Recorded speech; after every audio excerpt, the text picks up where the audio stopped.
Here's something that should genuinely unsettle you. For hundreds of thousands of years, humans lived in societies where keeping more than your fair share was one of the worst things you could possibly do. Not illegal, worse than illegal, shameful.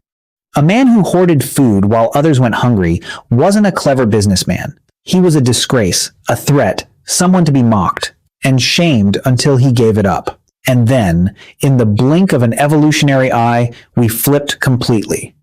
We built entire civilizations on accumulating, hoarding, and owning. We started measuring a person's worth by how much they had managed to keep for themselves. So what happened? When did sharing stop being the rule? This is the story of one of the strangest and most important reversals in the entire history of our species. The day greed was born. And here's the thing nobody tells you. Greed is not human nature. I know that sounds naive, almost childish, given everything you see in the world around you. But the evidence, when you actually look at it, is overwhelming. For the overwhelming majority of the time humans have existed on this planet, greed wasn't just absent. It was actively, deliberately, relentlessly stamped out. To understand how strange our present is, you have to understand how different our past was. So let's go back. Way back. Before money, before cities, before farms. Back to the world. Our species spent almost all of its existence in. For something like 95% of human history, our ancestors lived as hunter-gatherers, in small bands, moving across the land, taking what they needed and sharing what they had. And the single most important fact about these societies, the one anthropologists return to again and again, is that they were equal. Not approximately equal, not equal in opportunity, radically, almost completely equal. Nobody had significantly more than anybody else. There were no rich people because there was nothing to be rich with. And here is the part that changes everything. This equality was not an accident. It was not because these people were too simple to figure out hoarding or too gentle to want more. The anthropologist Richard Lee, who spent years living among hunter-gatherer groups, came back with a phrase that has stuck ever since. He called them fiercely egalitarian. Fiercely. That word matters. Their equality was not passive. It was a thing they fought to maintain every single day with everything they had. Because they understood something we have largely forgotten. They understood that the moment you let one person rise above the others, the moment you let someone accumulate more, or boast, or lord it over the group, you have started down a road that ends in domination, in one person telling everyone else what to do. And in a small band, where survival depends on absolute cooperation, that was a mortal danger. So they built a culture specifically designed to stop it from ever beginning. And the tools they used were ingenious. Let me tell you about one of them, because once you hear it, you'll never forget it. It's a practice that anthropologists call insulting the meat. Here's how it worked among the people Lee studied.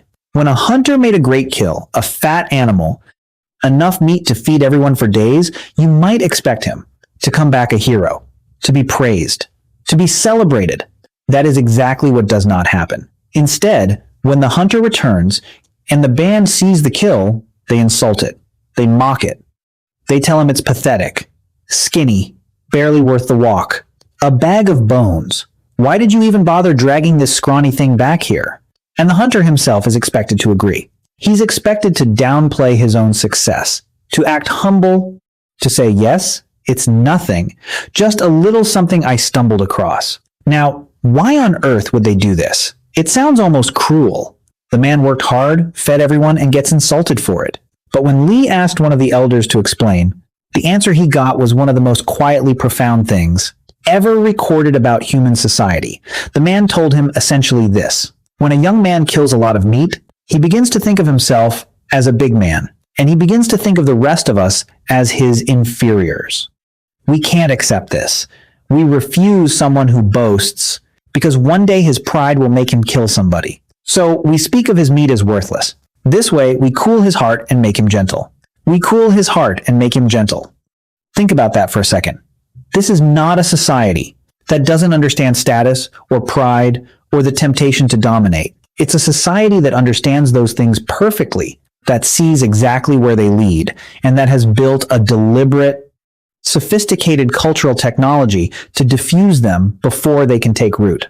The insulting of the meat isn't bullying, it's a vaccine against the disease of inequality. And it wasn't the only one.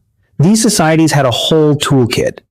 Anthropologists call them leveling mechanisms. Ridicule, as we just saw. Mockery aimed at anyone who put on airs. There was also something called demand sharing, where if you had something and someone asked for it, you were simply expected to give it. Refusing was almost unthinkable. There were customs that deliberately separated the hunter from the credit for his kill, sometimes assigning the meat to be distributed by whoever owned the arrow that struck the animal rather than the man who fired it, so that no single person could build a reputation as the great provider. The anthropologist Christopher Bain studied this pattern across many societies and gave it a name that captures it perfectly: reverse dominance hierarchy. In most primate groups, the strong dominate the weak. But in these human bands, something remarkable had happened. The many had organized, culturally, to dominate the would-be dominators. The group as a whole kept any single individual from rising too high. The hierarchy was flipped. Power flowed upward from the community, not downward from a chief.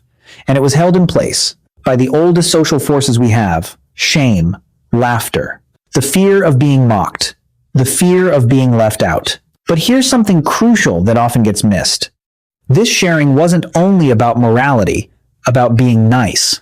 It was also, underneath, one of the most brilliant survival strategies humans ever devised. And once you see the logic, the whole system makes a different kind of sense.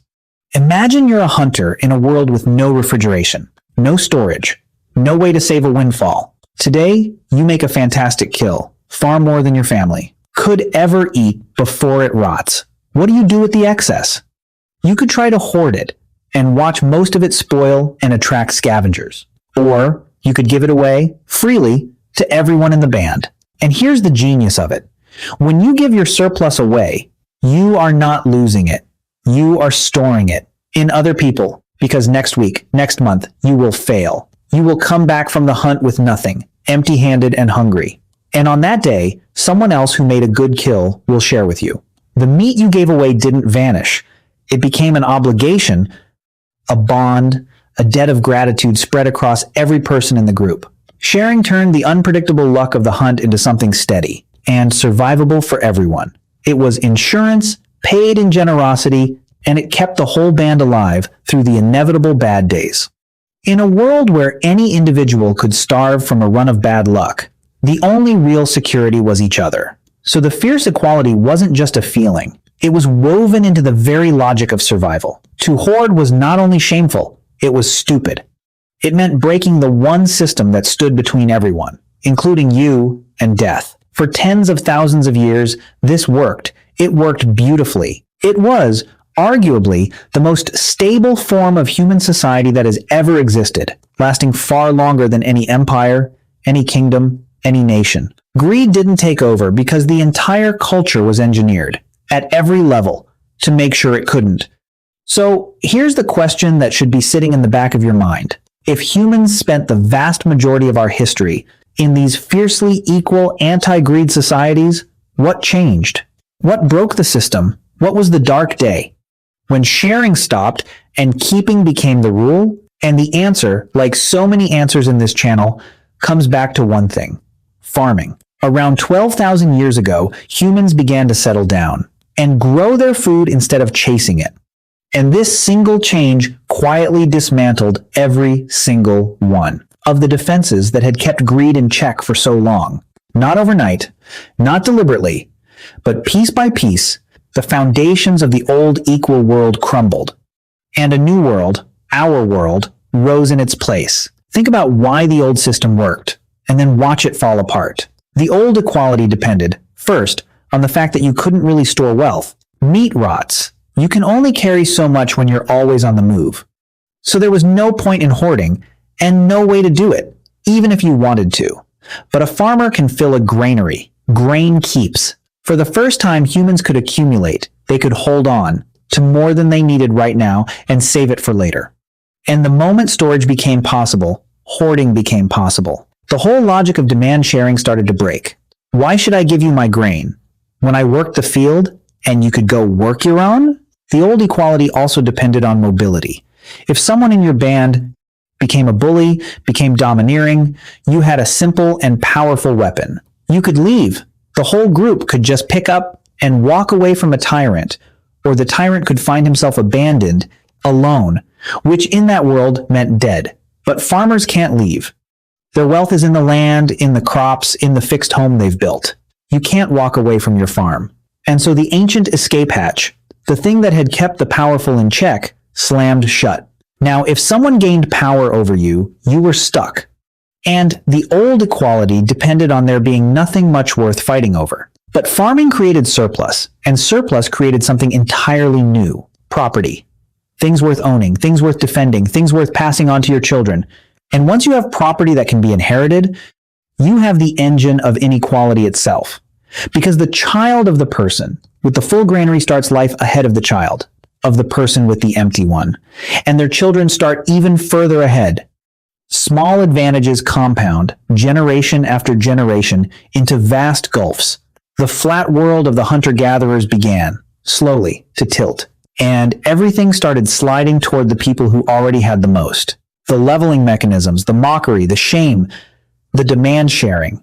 All of it had been designed for a world of small mobile bands, where everyone knew everyone.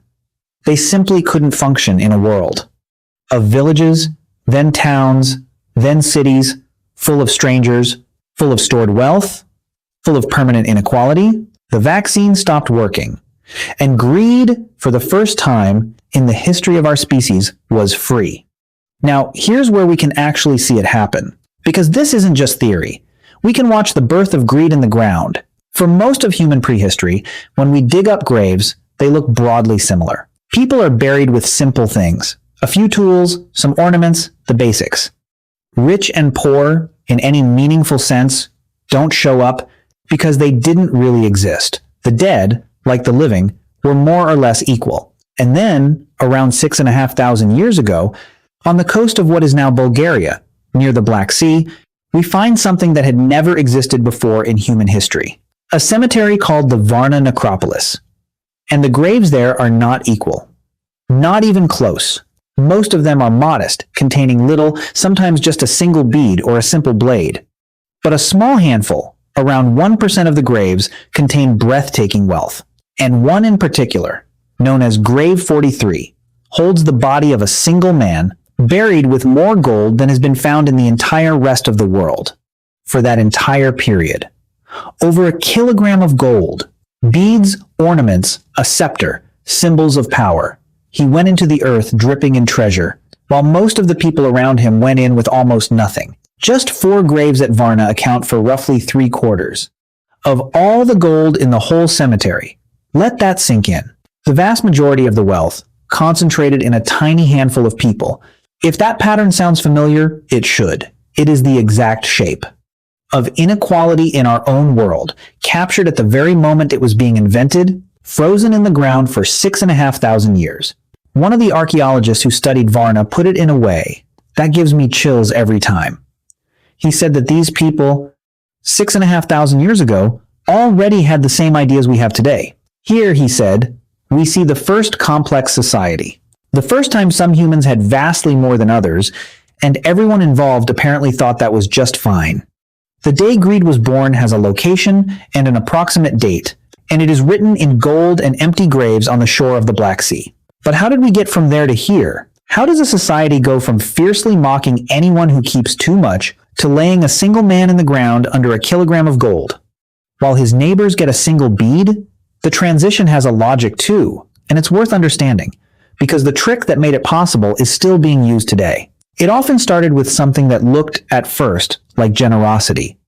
In many emerging societies, a particularly successful or ambitious individual would do something clever. Instead of hoarding his surplus, he would throw a great feast. He would give lavishly, hosting everyone, providing more than anyone else could. On the surface, this looks like the old sharing, but it's something subtly, crucially different. The old sharing was an obligation among equals, with no one keeping score. This new giving was a performance, and it created debt. The big man who feasts the village makes the whole village beholden to him. His generosity becomes a source of power, not a leveling of it. Anthropologists actually have a term for these figures. They call them big men, and they represent a kind of halfway house between the equal band and the true chief.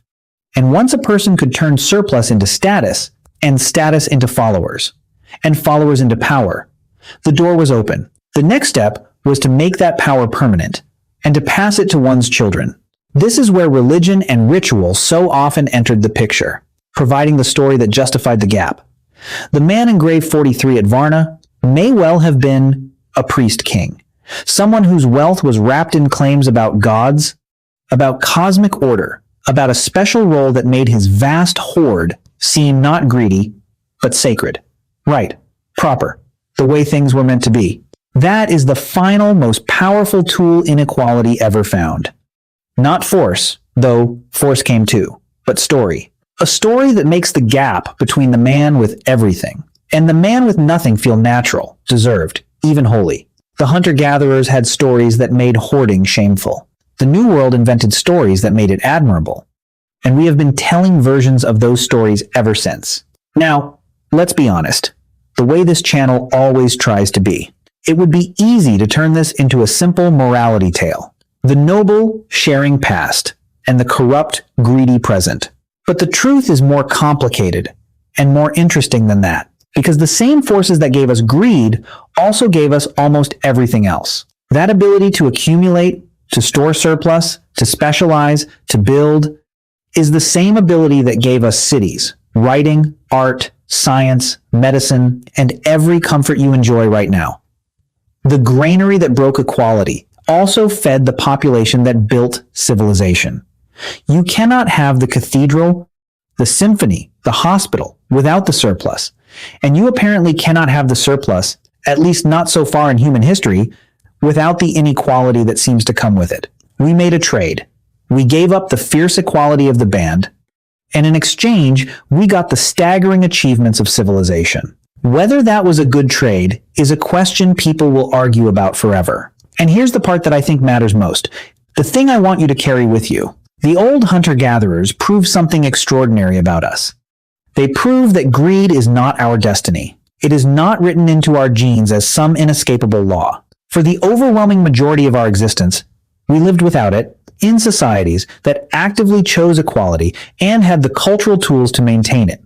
The capacity for fierce sharing, for cooling the proud heart and making it gentle, for refusing to let anyone rise too far above the rest, that capacity is just as human, just as ancient, just as deeply ours, as the capacity for greed. Arguably far more so. We are not greedy apes who occasionally manage to share. We are sharing apes who, relatively recently, built a world that rewards greed and then forgot we were ever anything else. So here's my last question for you. The hunter-gatherers looked at the man who kept too much, and they saw a danger, a sickness, something to be gently mocked back into balance. We look at the man who keeps too much, and we put him on the cover of magazines. We call him successful. We teach our children to be like him. Neither of these is human nature. Both are choices made by a culture about what kind of person to celebrate and what kind to shame. So the question isn't whether humans are naturally greedy or naturally generous. We are clearly capable of both. The real question is the one every society has to answer, whether it knows it or not. Which one are we going to build a world to reward? Let me know what you think in the comments. I genuinely want to hear it. Until then, take care of yourselves, take care of each other, and I'll see you soon.